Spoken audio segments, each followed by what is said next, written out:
नमस्कार दर्शकों, आप देख रहे हैं एसे न्यूज़ और मैं हूं आपके साथ दीपक कुमार। इस वक्त एसे न्यूज़ की टीम भारत के पड़ोसी राष्ट्र नेपाल पहुंची है, जहां पे जगत गुरु तत्वदर्शी संत रामपाल जी महाराज जी के सानिध्य में दिव्य धर्म यज्ञ दिवस मनाया जा रहा है और ये 3 दिवसीय समागम है।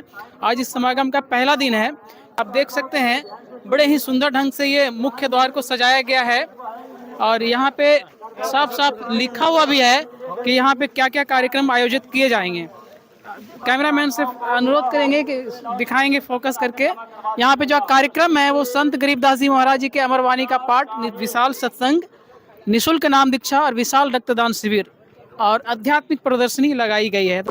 ये दिव्य धर्म दिवस क्या है इसके बारे में जानने के लिए प्रयास करेंगे। हम अंदर आपको आश्रम में भी लिए चलते हैं, जहाँ सारे कार्यक्रमों के बारे में भी दिखाने का प्रयास करेंगे। तो चलिए मैं सीधे आपको आश्रम के अंदर लिए चलता हूँ, जहाँ पे ये सारे कार्यक्रम चल रहे हैं। आश्रम के अंदर हम लोग प्रवेश कर चुके हैं। आप देख सकते हैं मेरे बाएं तरफ नामदान मंत्र दीक्षा स्थल है और दूसरे साइड ये प्रणाम स्थल बनाया गया है, जहाँ पे जो भी श्रद्धालु आ रहे हैं वो अपने गुरु जी के दंडवत प्रणाम कर रहे हैं। चलिए मैं आगे का भी दृश्य दिखाने का प्रयास करता हूँ। आप देख सकते हैं यहाँ पे जितने भी श्रद्धालु आ रहे हैं सबसे पहले अपने गुरु जी को दंडवत प्रणाम करते हैं और इसके बाद वो आगे बढ़ रहे हैं।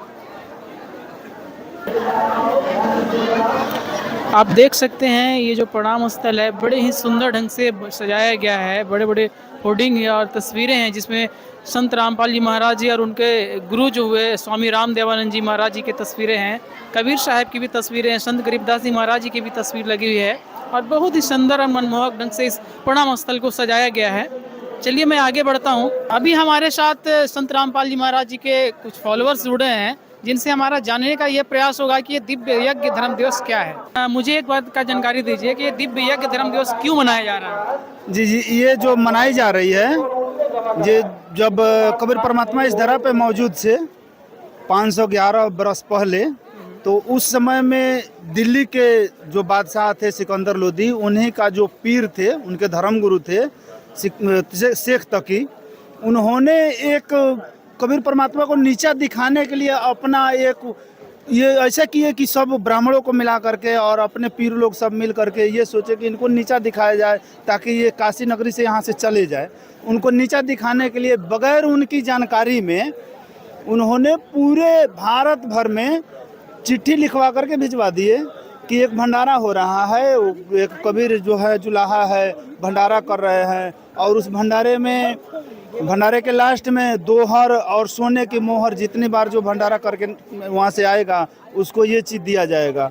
जबकि वो कबीर परमात्मा एक झोपड़ी में बैठे हुए वो समर्थ परमात्मा है, खुद को दिखा रहे हैं कि हम एक झोपड़ी में बैठे हुए एक बिल्कुल गरीब जो कि पूरे दिन कपड़ा बुनना और उस कपड़े की पैसा जो आता था उससे अपना खर्चा चलाना ये दिखा रहे थे। और वहाँ बैठे हुए उन्होंने जब ये पूरे भारत के जितने भी गुरु, जितने ब्राह्मण और जितने भी साधु संत थे, जब वहाँ पहुँच गए तो उन लोगों को भंडारा ये 18 लाख करके वहाँ पे पहुँच गए उस काशी में।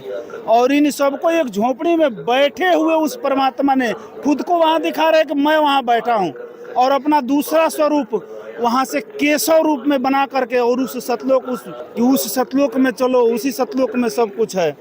वहाँ से उन्होंने अपना रूप एक दूसरा रूप बना करके इस धारा पे आ करके और वो भंडारा चालू करवा दिए ताकि इस भंडारे में सबको खिलाई जाए। उसी के उपलक्ष्य में आज ये हमारे गुरुजी संत रामपाल जी महाराज के सानिध्य में उनके बताए अनुसार उस ज्ञान को देखने, सुनने, समझने और उस भक्ति को करने के लिए ये मनाई जा रही है। तो क्या ये जो अभी जो आयोजन किया गया है ये सिर्फ नेपाल में किया गया या कहीं और भी है? नहीं, ये पूरे विश्व में इसका आयोजन किया जा रहा है। हमारे जैसे भारत में है तो भारत में 11 आश्रमों में हो रहा है, एक नेपाल में हो रहा है, इसके अलावा पाकिस्तान, ऑस्ट्रेलिया, इंग्लैंड, अफ्रीका, ऐसे बहुत सभी देशों में वहाँ पे बड़े आश्रम नहीं है लेकिन नामदान केंद्र है। उन नामदान केंद्रों पे भी ये उपलक्ष्य किया जा रहा है, वहाँ भी भंडारे की व्यवस्था। तो भारत में 11 आश्रमों में इसी तरह का आयोजन किया गया है। जी, ये भारत का उनके नज़रिए में देखा जाए तो सबसे छोटा आश्रम ये नेपाल है। इससे कई गुना बड़ा आश्रम है भारत में और वहाँ पे लाखों के हमको लग रहा है कि वहाँ पे तो परमात्मा बैठे हुए थे, तो उन्होंने 18 लाख लोगों को भंडारा कराया, और उन्हीं का स्वरूप आज संत रामपाल जी महाराज दिखा रहे हैं कि उन्होंने 18 लाख को कराया। मैं यहाँ एक अभी हमारे गुरुजी जो है जगत के नज़रिए से जेल में बैठे हुए हैं, ये दिखा रहे हैं कि मैं जेल में बैठे हुए आज करोड़ों लोगों को भंडारा करा रहा हूँ, और साल में 6 बार, एक बार 2 बार नहीं, साल में 6 बार पूरे विश्व को बुला करके, और वो दिखा रहे हैं कि उन्होंने 18 लाख लोगों को कराया, और मैं आज करोड़ों लोगों को पूरे विश्व को निमंत्रण करके और बुला के, और मैं 6 बार भंडारा करा रहा हूँ। देख लो कि वो कौन थे और मैं कौन हूँ। और ये आज के धर्मगुरु सभी कहते हैं कि ये है वो है, जो समझ गए वहीं जाएंगे, नहीं समझे वो तो परे पड़े पछताएंगे। ये तो बहुत बड़ा संदेश है आप बता रहे हैं। उस समय जब कबीर साहब धरती पे थे तो उनके साथ भी संघर्ष हुआ, और आज भी तत्वदर्शी संत रामपाल जी महाराज जी के साथ भी संघर्ष हो रहा है। पर कहीं न कहीं वो जो 18 लाख जो भंडारा किया गया था, उससे कहीं बढ़ कर के आज आपके गुरुजी जो है भंडारा करवा रहे हैं। उससे कई गुना में आज अगर उस नज़रिए से देखा जाए तो यहाँ इस छोटे से आश्रम में पर डे का लगभग 1 लाख की मानी जाती है। पर डे के 3 दिन का 3 लाख हो गया। 12 आश्रमों में हो रहा है, 36 लाख एक समागम में हो रहा है। छोटे आश्रम का हम टारगेट ले रहे हैं लगभग, जबकि इससे कई गुना ज्यादा अभी धनाना में इससे 10 गुना बड़ा ये एक औसत आंकड़ा आप बता रहे हैं। हाँ, औसत आंकड़ा हम बता रहे हैं कि एक समागम में कम से कम 40 लाख लोगों की भंडारा कराई जा रही है 3 दिन का, और ऐसे 6 बार में अब बना लीजिए 40 6 चौका 24 यानी 2 को 2.5 करोड़ लोगों का भंडारा साल में करवा रहे हैं गुरुजी हमारे। जबकि गुरुजी आपके जेल में बैठे हुए हैं, दिखा रहे हैं कि देख लो मैं कौन हूँ। लोग कहते हैं कि आपके गुरु भगवान है तो बाहर क्यों नहीं आ रहे हैं? आज बाहर आएंगे, वो समय आएगा बाहर आएंगे, लेकिन अभी दिखा रहे हैं कि अब भी समझ जाओ कि मैं कौन हूँ। एक जेल में बैठे हुए आज पूरे विश्व को आमंत्रण करके और 2.5 से 3 लाख करोड़ लोगों को भंडारा करा रहा हूँ साहब जी। इस समागम का जो जीता जागरण अभी बताया जा रहा है, यहाँ दिखाई प्रदर्शनी भी लगाई है, इसके बारे में क्या प्रदर्शनी जरा दिखाएंगे हम लोग। देखिए इसका एक दृश्य जो है जो वहाँ पे हुआ था उसका स्पष्टीकरण के लिए दिखाया जा रहा है, बताया गया है। ये जैसे सोने की मोहर और ये दोहर, यानी उस समय की जो सबसे बढ़िया ओढ़ने वाला शॉल था वही ये दोहर है और ये मोहर।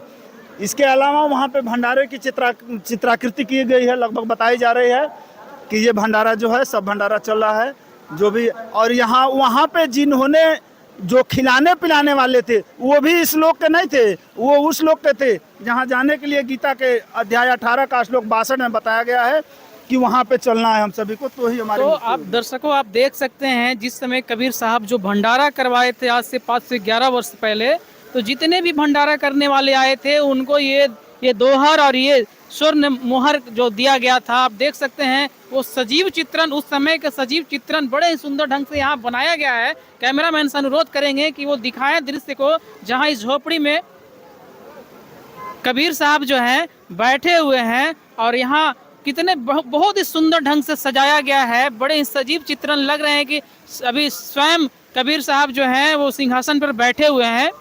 और दूसरे तरफ हम इधर दिखाना चाहेंगे, कैमरामैन से अनुरोध करेंगे इस दृश्य को भी दिखाएं कि 18 लाख साधु सन्यासियों को कैसे भंडारा कराया गया था।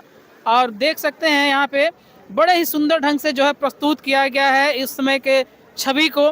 सर क्या बता रहे थे, ये भंडारा जो कर रहे थे वो उन्हें ये जो भंडारा जो करवा रहे थे, जो परोस रहे थे, वो कहाँ से आए थे? ये सभी सतलोक के सेवादार थे, यहाँ के कोई नहीं थे, क्योंकि इन्होंने तो दिखाने के लिए खुद को अपने आप को तो झोपड़ी में बैठे हुए हैं, लेकिन अपना दूसरा स्वरूप वहाँ से बुलाए सबको और वहीं सतलोक से बना बनाया भंडारा यहाँ पे आया और 18 लाख लोगों को जो खिलाने वाले थे, जो करता धरता थे, सब वहाँ से आए और 3 दिन का भंडारा करवाए और फिर सब कुछ यहाँ से लेके चले गए वो लोग। ये बहुत ही आश्चर्यजनक बातें हैं।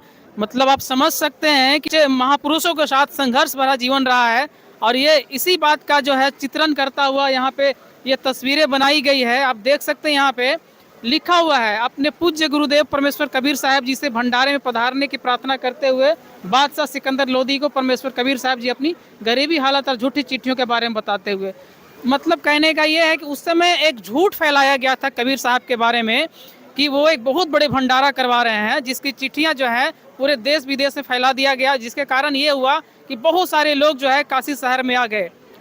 तो ऐसे स्थिति में कबीर साहब जो है विशाल भंडारा करवा के दिखा दिए कि कैसे भंडारा किया जाता है। आज उसी का प्रतिरूप कहिए कि आज भारत सहित नेपाल सहित विदेशों में आज करीब करीब 12 आश्रमों में ये समागम जो है 3 दिवसीय भंडारे का आयोजन किया गया है। चलिए मैं इस आश्रम के और भी कार्यक्रमों को दिखाने का प्रयास करेंगे, हमारे साथ बने रहें। हम अभी आगे बढ़े, अभी देख सकते हैं एक तरफ जो है आध्यात्मिक प्रदर्शनी स्थल बनाई गई है जहाँ पे प्रदर्शनी लगाया गया है उस समय के जो घटनाक्रम थे उसके बारे में लेकर के।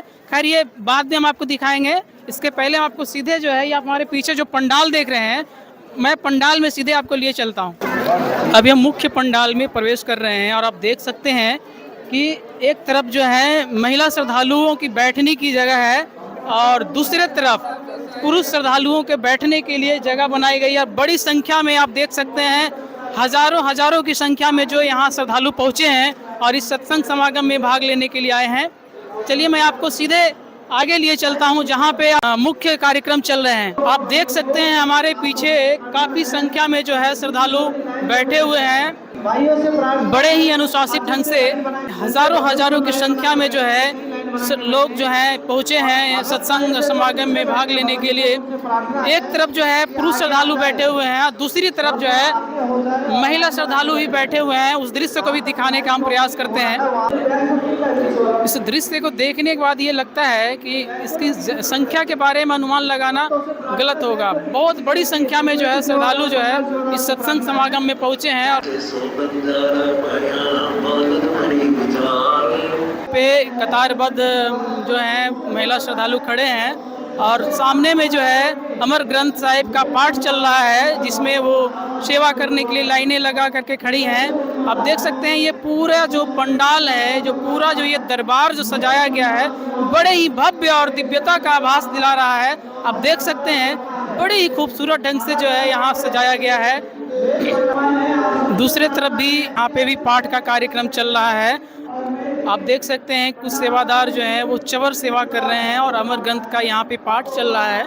बहुत सुंदर ढंग से, बहुत ही सुंदर ढंग से जो है इस दृश्य को सजाया गया है। एक दिव्यता और एक भव्य रूप जो है देखने को मिल रहा है इस दृश्य। अभी हम पहुँचे हैं एक स्थल पे जहाँ पे देख रहे हैं कुछ ज्योति जल रहा है और यहाँ पे सामने में लिखा हुआ हवन यज्ञ, इसके बारे में हम जानने का प्रयास करते हैं। सर क्या नाम है आपका? मेरा नाम पंकज दास है। कहाँ से आए हैं आप? हम यहाँ नेपाल मोरंग जिला से आए हैं। इसके बारे में बताना चाहेंगे आप कि हवन यज्ञ क्या हो रहा है? हाँ जी बिल्कुल, ये गुरु जी की दया से हम बताना चाहते हैं। गुरु जी संत रामपाल जी महाराज सत्संग में बताते हैं कोई भी धार्मिक अनुष्ठान हो या कुछ भी, उसमें 5 यज्ञ बताए गए हैं। ठीक है, उस 5 यज्ञ में एक ज्योति यज्ञ भी है, हवन यज्ञ, उस यही है वो हवन यज्ञ कहा जाता है इसको। जैसे हमारे वेदों में प्रमाण है कि देसी घी जो होता है उसमें रुई जो होता है उसका हवन करने का हमारे वेदों में भी प्रमाण है। ये उसी अंतर्गत का एक यज्ञ है। ये जितने भी ज्योति चल रही है मतलब घी में जलाया जा रहा है? हाँ, देसी घी में जलाया जा रहा है। ये कब तक जलेंगे? ये 3 दिन तक चलेगा गुरु जी की दया से। 3 दिन तक कंटिन्यू चलते रहेंगे? कंटिन्यू चलेगा। ठीक है, कंटिन्यू चलेगा ये 3 दिन तक। आप देख सकते हैं यहाँ पे काफ़ी संख्या में है जो ज्योत जलाए गए हैं और बड़े बड़े मतलब दीपक कह सकते हैं जिसमें देसी घी जो है लगातार 3 दिन तक जलाए जाएंगे। और आप जैसा आप जानते हैं कि जो शुद्ध देसी घी जो है उसके जलाने से वातावरण जो है वो स्वच्छ और शुद्ध होता है। तो ऐसे में ये जो है ज्योति यज्ञ जिसके बारे में भी यहाँ के जो उनके जो फॉलोअर्स जो बता रहे थे, ये ज्योति यज्ञ जो है 3 दिन तक चलेगा और लगातार जो ये सारे ज्योति जो है जलते रहेंगे। तो आपने देखा हमारे साथ ये हम पूरे आश्रम के सारे कार्यक्रम को दिखाने का प्रयास किए। हमारे साथ बने रहें और भी जो आगे का जो कार्यक्रम होगा उसे हम दिखाने का प्रयास करेंगे। धन्यवाद।